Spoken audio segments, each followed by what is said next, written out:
हरिओम. भगवद्गीता बोध योगदास श्री जय गणेश जोशी यांनी केलेले निरूपण.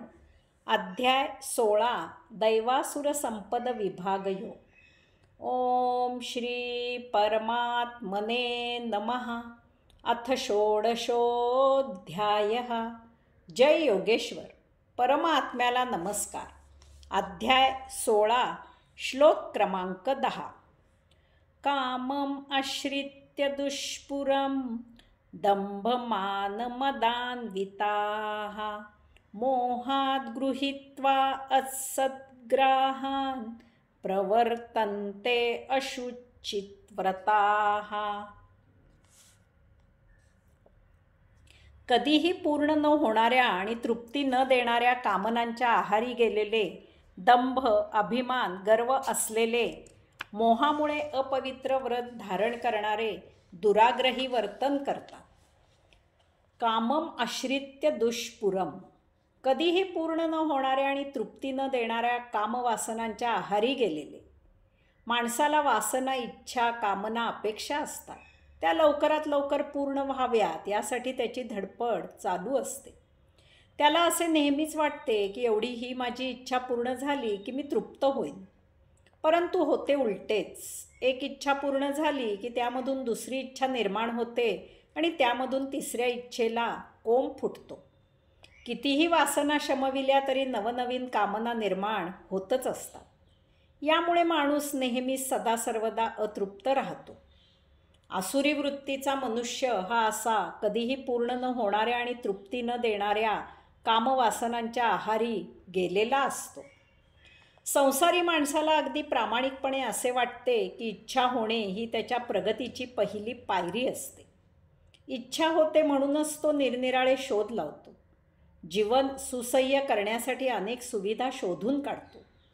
एकमेकांचे विचार कळविण्यासाठी टपालाची सोय केल्यावर त्याला फार समाधान झाले होते. परंतु निरोप चटकन पोहोचवायला त्याने तारयंत्र शोधून काढले. मग दूरध्वनी आला. त्यामुळे तर तो स्वतःच्या कर्तृत्वावर खुश होता. त्याला वाटले की ही त्याच्या सुविधाची अगदी परिसीमा आहे. परंतु लवकरच त्याने चलत फिरत भ्रमणध्वनी डबी शोधली आणि जगाच्या कानाकोपऱ्यात तो संपर्क साधू लागला. टपालाची सोय जुनी झाली. त्या चलत फिरत ध्वनिडबीत त्याने इतक्या काही सोयी उपलब्ध करून घेतल्या आहेत की आमच्यासारख्या जुन्या पिढीला त्याचे नवलच वाटते. ती एक भुताटकीच वाटते. असे असूनही माणूस तृप्त नाही. त्याचे सुविधा शोधणे चालूच आहे. त्याला समाधान म्हणून नाही. कारण त्याला कोठे थांबायचे हे समजत नाही आणि कोठेतरी थांबावे हे भानही नाही. ते ज्या दिवशी येईल त्या दिवशी तो या भौतिकातून पलीकडे पाहायला लागेल आणि त्याच्या लक्षात येईल की समाधान, तृप्ती, चिरआनंद हा या कामनांच्या अतीत आहे.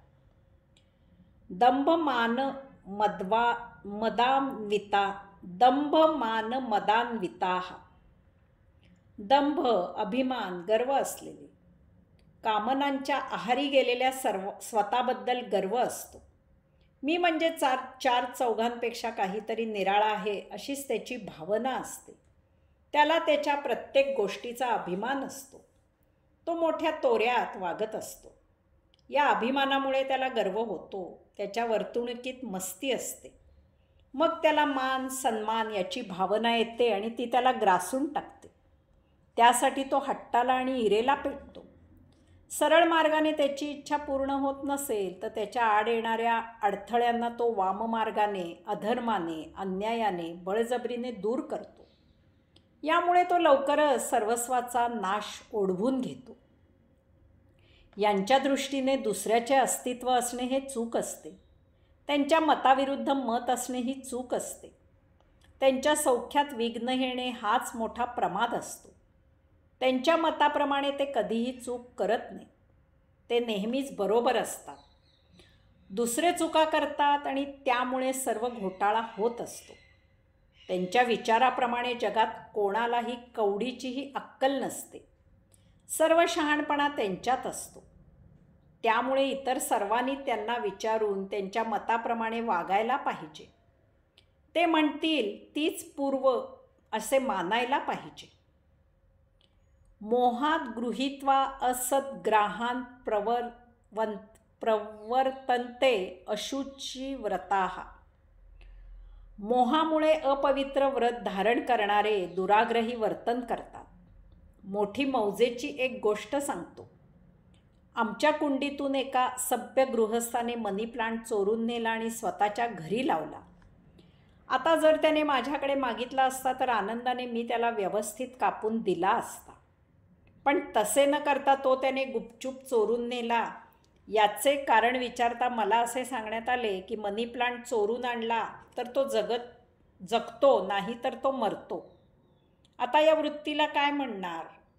आसुरी वृत्तीच्या लोकांचे सिद्धांत, व्रते अशीच मोठी विचित्र असतात. चोराची, डाकूची अशी धारणा आहे की चोरी करताना, डाका घालताना जर यजमानाचे रक्त सांडले नाही तर चोरी डाका पचत नाही. आसुरी वृत्तीच्या मोहामुळे असा मनुष्य कोणत्याही हीन आणि नीच पातळीला जातो.